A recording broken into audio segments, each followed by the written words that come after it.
The entire town sold the poor obese girl for $1. The mountain man said, "This is 1,000." We'll make it through The this. sun hung merciless Stay over close to me Purgatory's now. town square, bleaching the wooden platform where Clara stood. At 18, she had learned to make herself small in spirit, if not in body. Shoulders hunched, eyes downcast, hands clasped over her substantial stomach as if she could somehow hide behind them. The auctioneer's gavel cracked like a gunshot, and she flinched. $1! Someone shouted from the crowd, and laughter erupted like a flock of startled crows. "I'll give 2 cents," another voice called.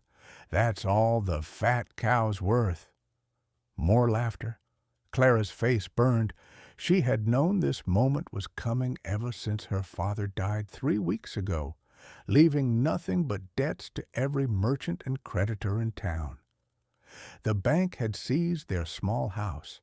The general store owner had claimed her father's tools, and now the town council had decreed that Clara herself would be sold to settle the remaining obligations, $27 owed to various businesses. "Come now, gentlemen," the auctioneer cajoled, though his smile was cruel. "Surely someone can use a strong back for labor. I'll start the bidding at $1. Do I hear $1? $1. The butcher's son raised his hand, grinning. "But only if she comes with a wagon to haul her in." The crowd roared. Clara felt tears prick her eyes but refused to let them fall. She had endured 18 years of mockery in this town, from the children who threw rocks at her, to the women who clutched their skirts aside when she passed, to the men who made barnyard noises whenever she appeared on the street. She would not give them the satisfaction of seeing her break. Mrs. Patterson, the mayor's wife, stood in the front row with her daughters, all three in their finest dresses. "This is unseemly," she announced loudly. "That girl should be sent to a workhouse in Denver, not paraded like livestock."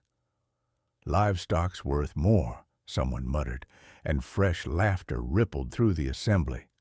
The auctioneer raised his gavel. "Going once for $1, $100. The voice cut through the noise like a blade through butter.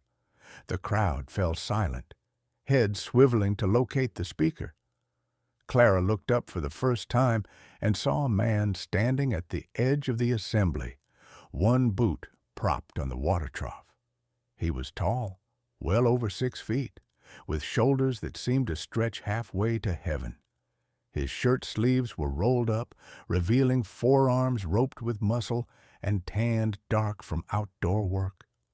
A wide-brimmed hat shadowed his face, but Clara could see a strong jaw and the glint of eyes that might have been green or gray. "Did you say 100?"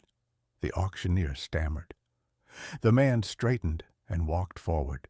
His stride was confident, unhurried, and the crowd parted for him instinctively. When he reached the platform, he pulled a leather pouch from his belt and emptied it onto the auction block. Gold coins spilled out, gleaming in the harsh sunlight, far more than $100 worth. "Her father's debts totaled $27, the man said, his voice deep and level. "I'm offering 100. That leaves $73 that goes to her, not to pay anyone else's obligations. Those are my terms."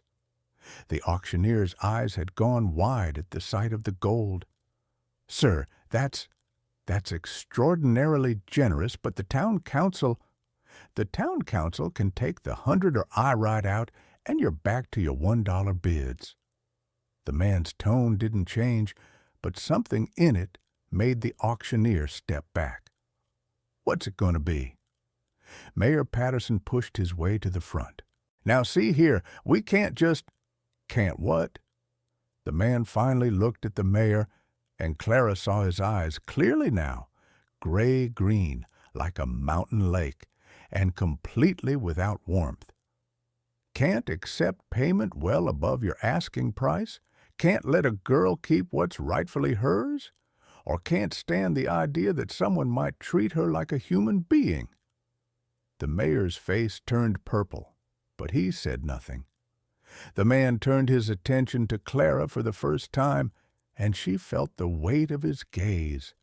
Unlike the townspeople, he didn't look at her with disgust or amusement. He looked at her the way someone might look at a frightened animal, with caution and something that might have been compassion. "My name's Jackson," he said. "I have a ranch about 2 hours north in the canyons. I need help with the work, cooking, tending the garden, keeping the house. It's hard labor, but I pay fair and I treat people decent. If you're willing to come work for me, you'll have a room, 3 meals a day, and wages. And this money," he gestured to the coins, "minus what pays off your father's debts, belongs to you. You can save it, spend it, or use it to go somewhere else when you're ready. Your choice." Clara stared at him, unable to process what she was hearing. Was this another form of mockery? Some elaborate joke the town had concocted? But Jackson's expression remained serious, almost stern, and nothing in his bearing suggested deception. "I don't understand," she whispered. "It's simple. You need work. I need help. We make a fair trade." He held out his hand. "What do you say?" Clara looked at the crowd, at their shocked faces, their narrowed eyes, their barely concealed rage that someone had disrupted their entertainment. She looked at Mrs. Patterson's daughters, who had tormented her throughout childhood. She looked at the butcher's son, who had once pushed her into a horse trough. And she looked at Jackson's extended hand, calloused and strong and steady. She took it. His grip was firm but gentle, and he helped her down from the platform with the same care he might show a lady in silk and lace. The crowd erupted in whispers and speculation, but Jackson ignored them completely. He counted out $27 and handed it to the auctioneer, then scooped the remaining coins back into his pouch and gave it to Clara. "This is yours," he said. "Keep it safe." He led her to a sturdy wagon hitched to 2 well-fed horses. The wagon bed had been fitted with padded benches and a canvas cover to provide shade. Jackson helped Clara onto the seat, then climbed up beside her and took the reins. As they rolled out of purgatory, Clara looked back once and saw the townspeople still standing in clusters, mouths agape, unable to comprehend what had just happened. Jackson didn't speak for the first hour. He guided the wagon with easy confidence through terrain that grew increasingly rugged and beautiful. They left the dusty plains behind and entered canyon country, where red rock walls soared overhead and juniper trees clung to impossible slopes. A hawk circled lazily against the brilliant blue sky. The temperature dropped as they climbed higher, and the air smelled of sage and pine. Finally, Jackson broke the silence. "You'll be wondering why I did what I did back there." Clara had been wondering exactly that, but she didn't know how to ask without sounding ungrateful or suspicious. "Yes, sir." "Don't call me sir.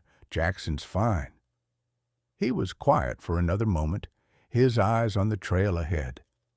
5 years ago, I was living in a town not unlike purgatory. I was different, too quiet, too solitary, too strange for their liking. They made life difficult, started rumors, refused to trade with me, eventually tried to run me off entirely. I came out here to the canyons to get away from people and their cruelty, built my ranch from nothing. He glanced at her briefly. "I saw what they were doing to you back there, and I recognized it. Nobody should be treated that way. So I made them an offer they couldn't refuse, and now you're free of them. Free to work for you instead, Clara said, then immediately regretted the bitterness in her tone. I'm sorry, I didn't mean. You meant exactly what you said, and you've got a right to feel that way. Jackson's voice remained level. But understand this. You work for me, yes, but I'm not your master, and you're not my property. You don't like how things are at the ranch. You take your money and leave. No one's going to stop you. I'm offering you a chance, not a cage. Clara wanted to believe him, but 18 years of cruelty had taught her to trust no one. Still, what choice did she have? Going back to purgatory meant returning to mockery and possibly worse. At least with Jackson, she had a chance, however slim, that he was telling the truth. The ranch revealed itself as they rounded a bend in the canyon. It sat in a natural bowl surrounded by high red walls with a stream running through the center. The main house was built from logs and stone, solid and well maintained. Behind it stood a barn, a chicken coop, and several smaller outbuildings. Cottonwood trees provided shade, and Clara could see a substantial vegetable garden laid out in neat rows. Jackson pulled the wagon up to the house and jumped down. He came around to help Clara, and she noticed he didn't strain or grunt when taking her weight. He was genuinely that strong. Her feet touched solid ground, and she stood there uncertainly while Jackson unhitched the horses. "Come on," he said when he'd finished. "I'll show you around." The house's interior was simple but comfortable. The main room held a large stone fireplace, a dining table with 4 chairs, and comfortable seating arranged near the windows. A kitchen area occupied one corner, well equipped with a modern stove and ample storage. Everything was clean and organized, clearly maintained by someone who valued order. Jackson led her to a door off the main room and opened it. "This is your room. It's small, but it's private. Door has a lock on the inside, keys on the nail there. Use it whenever you want. I won't enter without permission." Clara looked inside and felt her throat tighten. The room held a real bed with a quilt, a dresser, a small table with a lamp, and a window overlooking the garden. It was more than she'd ever had in purgatory, where she'd slept on a pallet in the corner of her father's shack. "There's a wash house out back with a tub for bathing," Jackson continued. "I heat water on Saturdays, but you can heat your own any time you need. Privy's behind the barn. Meals are at sunrise, noon, and sunset. I usually cook, but if you're willing to take that over, I'd appreciate it. I'll show you the garden and animals tomorrow. For now, you should rest. It's been a long day." He left, closing the door behind him. Clara stood in the center of her new room, unable to fully process this change in circumstances. Through the window, she could see Jackson walking toward the barn, his stride long and purposeful. He moved like a man completely at home in his body, confident and strong. Clara sat on the bed. It was soft, the mattress filled with something that felt like feathers, and finally allowed herself to cry. But these weren't tears of humiliation or fear. They were tears of relief, of exhaustion, of hope so fragile she was afraid to examine it too closely. The weeks that followed established a rhythm. Clara woke before dawn and made breakfast while Jackson tended the animals. They ate together, and he would outline the day's work. Sometimes it was tending the garden, pulling weeds, watering plants, harvesting vegetables. Sometimes it was preserving food for winter, canning, drying, smoking meat. Sometimes it was mending clothes or cleaning the house or helping Jackson repair fences and buildings. The work was hard, harder than anything Clara had done in purgatory. But Jackson never made her feel inadequate. When she struggled with a task, he showed her a better way.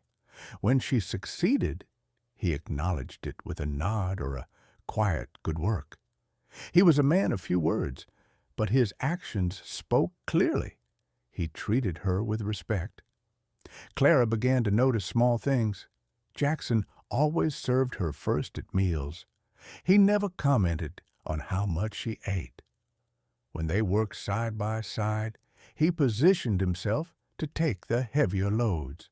He asked her opinion on household matters and actually listened to her answers. It was strange, being treated as if she mattered, as if her thoughts and comfort were worthy of consideration. She also noticed his physical presence in a way that both confused and intrigued her. Jackson was powerfully built. His arms looked like they could break logs with bare hands, and when he lifted heavy objects, the muscles in his back and shoulders moved beneath his shirt like living sculpture. She had seen him without his shirt once, when he'd been working on the barn roof in the summer heat. His stomach was ridged with defined muscles, what folks called a six-pack, and his chest was broad and powerful. But more than his physical strength, Clara was drawn to his quietness, his steadiness, his absolute confidence in himself.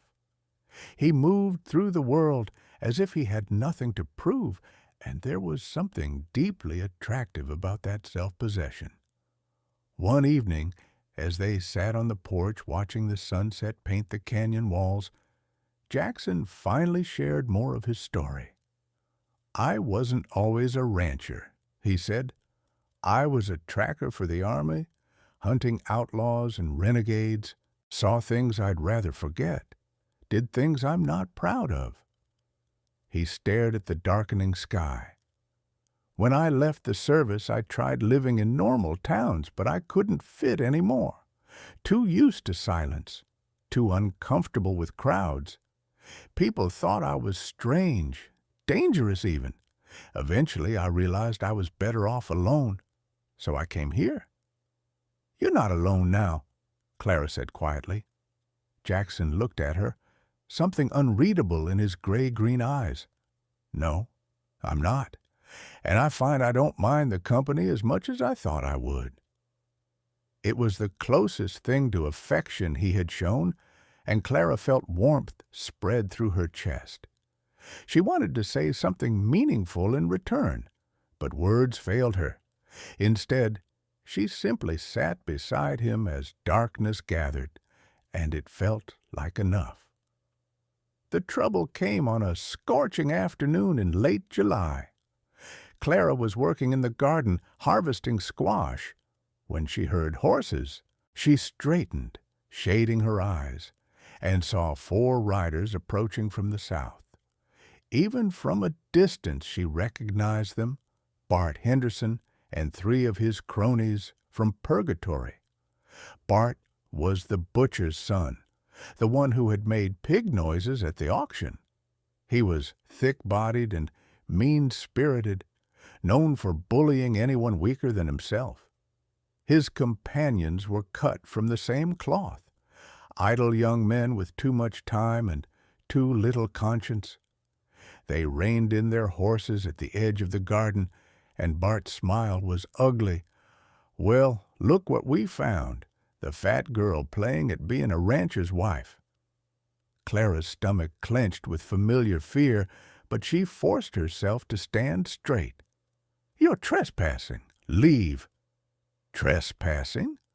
Bart laughed and swung down from his horse. His friends followed suit. "We're just being neighborly, coming to check on you. Make sure Jackson here's treating you proper." "He treats me fine. Now go." Bart stepped into the garden, crushing tomato plants under his boots. "See, that's the thing. We've been talking in town, and we figured Jackson must have had some specific reason for paying so much for you. Maybe he's got unusual tastes." He made an obscene gesture, and his friend snickered. Rage flared in Clara's chest, burning away the fear. "You don't know anything about Jackson or me. Get off this property before—" "Before what?" Bart was close now, his breath sour. "Before you sit on us? Roll us over like a—" The words cut off as Jackson's hand closed on Bart's shoulder and spun him around. Clara hadn't heard him approach. The man moved like a ghost when he wanted to, but he was here now, and his face was terrifying in its absolute calm.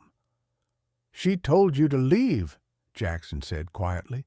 "You got 3 seconds to get back on your horses." Bart tried to jerk free, but Jackson's grip was iron. "This doesn't concern you, mountain man. We're just talking to the girl. 1. You can't threaten us. There's 4 of us and— 2. Something in Jackson's voice must have penetrated even Bart's thick skull. He took a step back, and Jackson released him. But one of Bart's friends, a weaselly young man named Pike, pulled a knife from his belt. "Maybe we'll teach you some manners," Pike said, trying to sound brave. Jackson moved. Clara barely saw it. One moment he was standing still, the next Pike was on the ground, his knife flying into the dirt 6 feet away, and Jackson's boot was on his chest. The other 3 men froze. "I tracked war parties through Apache territory," Jackson said conversationally, though his foot didn't move from Pike's chest. "I survived ambushes that killed better men. You 4 are children playing at being dangerous." He looked at each of them in turn.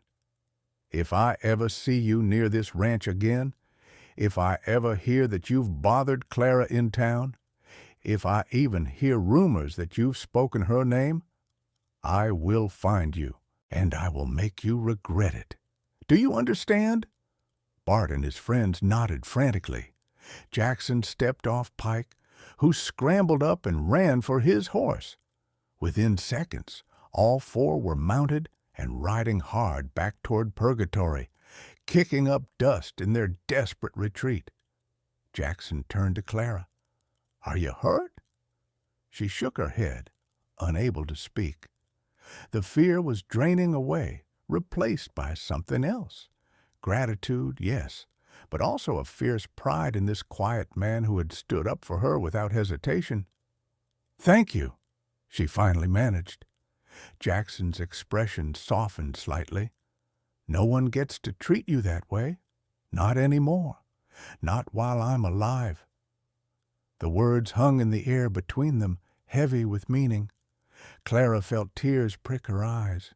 But these were different tears than she'd shed in Purgatory. These were tears of being valued, of being protected, of mattering to someone. "Jackson," she said, "I need to tell you something." He waited, patient as always. "When you bought me at that auction, I thought it was the end of my life. I thought I was just trading one form of misery for another." She took a breath. "But you've given me something I never had before. You've given me dignity, respect, a chance to be more than what Purgatory said I was. And I want you to know that I see you too. I see what a good man you are, how hard you work, how lonely you've been. You're not strange or dangerous. You're the kindest person I've ever known." Jackson's face showed more emotion than Clara had ever seen. Surprise, vulnerability, something that might have been hope. "Clara, I'm not finished." She stepped closer. "I know I'm not what men usually want. I know I'm not pretty or delicate or any of the things women are supposed to be. But if you could see past all that, if you could see me the way I see you, then maybe—" She faltered, courage failing. Jackson closed the distance between them, and took her hands in his. His palms were rough with calluses, but his touch was gentle. "Clara, you are exactly what I want. You're strong and brave and honest. You work hard without complaining. You make this house feel like a home instead of just a place to sleep. And you're beautiful, not despite your size, but just because you're you." Clara's breath caught. "You don't have to say that. I never say things I don't mean." He lifted one hand to her face, his thumb brushing away a tear she hadn't realized had fallen. "I bought your contract because I couldn't stand to see you humiliated, but I've come to care for you far more than I expected. If you'll have me, Clara, I'd like to court you properly. See where this goes between us." "Court me?" Clara almost laughed. "Jackson, we're living in the same house in the middle of nowhere. I think we can skip straight to—" He kissed her. It was gentle, questioning, giving her every opportunity to pull away. But Clara didn't pull away. She leaned in, her hands coming up to rest on his solid chest, and kissed him back. It was her first kiss, and it tasted like hope and new beginnings and the promise of something she'd never dared imagine. When they finally broke apart, both were breathing hard. Jackson rested his forehead against hers. "I want to do this right," he said. "I want you to have time to be sure, to know this is what you truly want." Clara smiled, a real, genuine smile. "I've never been more sure of anything in my life." They married 6 weeks later, with a circuit preacher presiding and 2 neighbors from a ranch 10 miles away, serving as witnesses. Clara wore a simple dress she'd sewn herself, and Jackson wore his Sunday best. The ceremony was brief, but the vows were heartfelt. When the preacher pronounced them husband and wife, Jackson kissed her with such tenderness that Clara felt her heart might burst. The years that followed were hard in the way frontier life was always hard. Droughts and harsh winters, sick animals and failed crops, isolation and back-breaking work. But they were also filled with quiet joy. Clara discovered she had a talent for managing the ranch's finances, and she gradually took over that responsibility. Jackson taught her to ride and shoot, and she became proficient at both. Together, they expanded the ranch, adding more livestock and developing better irrigation systems. Clara's body didn't change dramatically. She remained heavy, and probably always would, but the constant physical work made her stronger, and more importantly, Jackson's unwavering love made her confident. She no longer moved through the world as if apologizing for her existence. She held her head high and met people's eyes directly. They visited Purgatory rarely, only when absolutely necessary for supplies. The townspeople's attitude shifted slowly. Some still whispered and stared, but others, seeing Clara's obvious happiness and Jackson's protective presence, began to treat them with a grudging respect. 5 years after their marriage, they rode into Purgatory on a bright autumn morning and saw a familiar scene in the town square. A young girl, perhaps 16, painfully thin rather than obese, but equally scorned, stood on the auction block while the auctioneer called for bids. She had a black eye and bruises on her arms, and she was trying desperately not to cry. Clara and Jackson exchanged a single look. Without a word, Jackson rode up to the platform. $1,000, he announced, his voice carrying across the square. The crowd went silent. The auctioneer's mouth fell open. "Sir, that's $1,000, Jackson repeated. "Cash, right now. And just like before, whatever's left after paying her father's debts goes to her." Those are my terms. The same scene played out again, the shocked officials, the outraged muttering, the helpless acceptance when Jackson produced the money. He helped the girl down from the platform with the same care he'd shown Clara 5 years ago, and Clara came forward to wrap a blanket around the girl's thin shoulders. "What's your name?" Clara asked gently. Maggie," the girl whispered. "Well, Maggie, my name is Clara, and this is my husband, Jackson. We have a ranch in the canyons, and we could use help with the work. Would you like to come stay with us for a while? No obligations, no expectations, just a safe place to figure out what you want to do next." Maggie looked up at Clara with the same disbelief Clara had felt 5 years ago. "Why would you help me?" Clara smiled and took the girl's hand. "Because someone helped me once, and it changed my life. Now it's my turn to pass that gift along." As they rode out of purgatory with Maggie in the wagon, Clara glanced back at the town one last time. She felt no bitterness, no anger, only pity for people who had so little love in their hearts that they could treat a child so cruelly. She turned forward again, toward the canyons and home, and squeezed Jackson's hand. He looked at her and smiled, that rare, genuine smile he reserved only for her, and Clara knew with absolute certainty that she was exactly where she was meant to be. Years later, when Clara was in her 60s and Jackson's beard had gone completely gray, they would sit on their porch and watch the sunset paint the canyon walls. Their ranch had grown into something substantial, worked now by a small community of people they'd rescued from various forms of hardship, people who had nowhere else to go and needed a chance.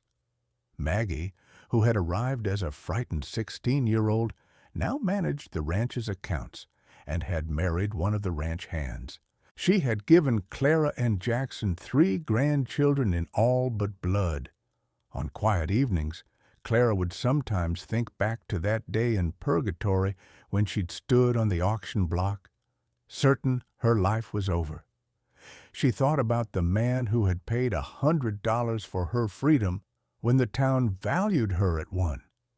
She thought about how love had found her in the most unlikely place, with the most unlikely person. "What are you thinking about?" Jackson would ask, his voice rough with age but still strong. "About how lucky I am," Clara would reply, and Jackson would take her hand, his grip still strong despite the arthritis in his knuckles, and say, "I'm the lucky one." They would sit together as darkness fell, 2 outcasts who had found each other and built something beautiful from the wreckage of their former lives. The canyon walls would hold them in their embrace, and the stars would emerge overhead, and everything would be exactly as it should be.